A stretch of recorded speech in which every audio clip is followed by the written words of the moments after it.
question over here.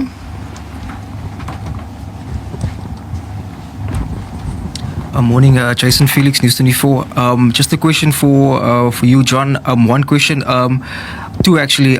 These expectations that you've told us about, have you expressed this to the president at all? And if so, what was his response to it?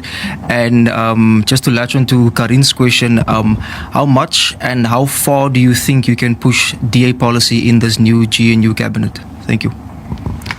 Right, thank you very much. I'm going to handle the questions as follows. Karin's questions about holding the executive to account in Pala Pala, I will refer to John as well as NHI, and I will refer the question to how it is going to the GNU also to Minister Steenhuisen. John, as we know him. Christian's questions, how long it will last, and the Bella Bill, I will also refer to John. Then the dropping of the title of official opposition from Bulelani, I will refer to our Chief Whip, George Michalakis. And then the questions from Jason Felix, I will also refer to John. Thank you, John.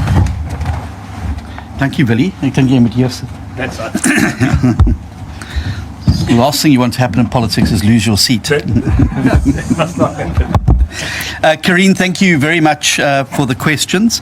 How we'll deal with the Pala Pala matter? Well, it depends what form it comes to Parliament. And we'd have to see what happens. Parliament, as you know, went through a process and in the 6th Parliament, and the matter was discharged then. It would depend what form that was brought back, whether it's a motion of no confidence. Well, we'd be unlikely to support a motion of no confidence because, frankly, Pala Pala pales into insignificance in the light of the Matodzi affidavit, and with the acts of blatant corruption, state capture that are evident by the people who would no doubt bring such a motion to try and bring the government down. So Bill Clinton famously said the biggest question in politics is compared to what?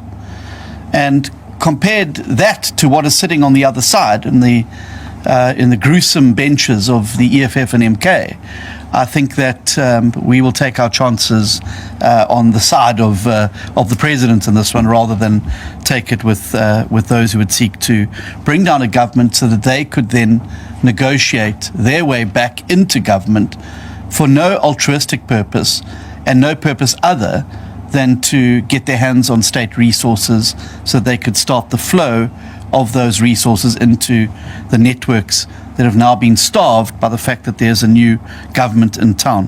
The NHI bill is a sticking point, and it has been a sticking point on the issues around the negotiation of the statement of intent, but it also has been a subject matter that has come up for discussion. I would say this: there's no single party, part of the GNU, that does not fundamentally believe that we have to have universal access to basic health care, and that we have to do something to improve the quality of care for every South African citizen, but particularly to ensure that nobody is deprived of good medical assistance based on their income. So we all agree with that. I think where there are differences is on the funding model, and I think around the issue of choice.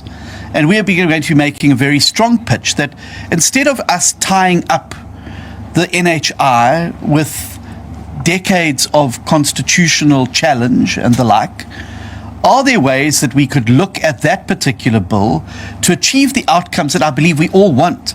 Universal access to basic health care in a way that doesn't deprive people simply because they can't afford it. And how can we tweak that bill so we can start implementing something that can move towards improving the public health care sector and partnering with the private healthcare sector in a mutually symbiotic way that actually results in real universal basic access to healthcare? I believe, and it's my view, that the NHI in its current form will frustrate universal access to basic healthcare for at least a generation.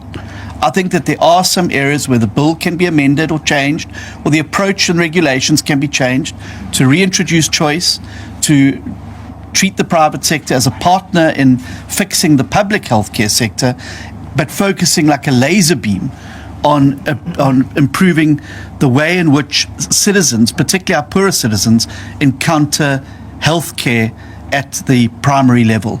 Fixing our hospitals, making sure they're efficient and effective, bringing electronic systems so that their files can be moved amongst departments and different facilities easily, reducing queues and making sure that the quality of care is excellent.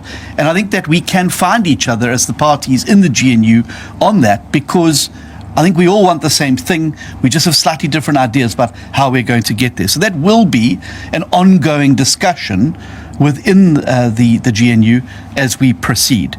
The GNU is going well. I would agree with the President's analysis. I think it's going a lot better than anybody expected. And certainly the anxiety going into the first Cabinet Lekgotla was pleasantly dissipated by the air of collegiality and constructiveness that existed in the room on that day. Obviously, I am not used to engaging with the ANC in a collegial and constructive way, but certainly there is a new mood and a new era that I think has begun. And I almost call it the curse of big problems, or maybe the blessing of big problems, is that our country faces a number of key challenges. Firstly, massive unemployment. Secondly, huge amounts of poverty. Thirdly, massive breakdown and setback in infrastructure. Fourthly, a governance model that has not delivered clean, accountable government. And I think that emerging from the Lekgotla, and the President no doubt will be the lead in announcing some of the measures in his State of the Nation address tomorrow night, which we look forward to listening to. I think that there is a realization that there is far more that unites us than divides us in attempting to tackle these big issues. I'm not saying that maybe in 5, 10, 15 years' time, like other countries around the world that have first world problems that tend to divide their politics, I think that the blessing or curse of big problems is going to keep the GNU moving forward together, because there are huge mountains to climb, and they're going to require the best efforts of all parties to the GNU in order for us to surmount them. How long is the GNU going to last? Well, we've signed up for a 5-year period. We believe that 5 years would be significant if certainly we focus on some of the items that the President announces tomorrow evening, and we focus like a laser beam on those over the next duration of the 5-year term, that we will leave South Africa in a better place than it was when the GNU took office. And so we're committed to the full 5-year term. We're not waiting there with a trigger to pull to exit. But I have made it very clear that this is a collaboration and a cooperation. It is not a co-option. And I've also made it very clear, both publicly and privately, that we're not going to just simply be sitting there and pushed into a corner and told, you go and count the paper clips. We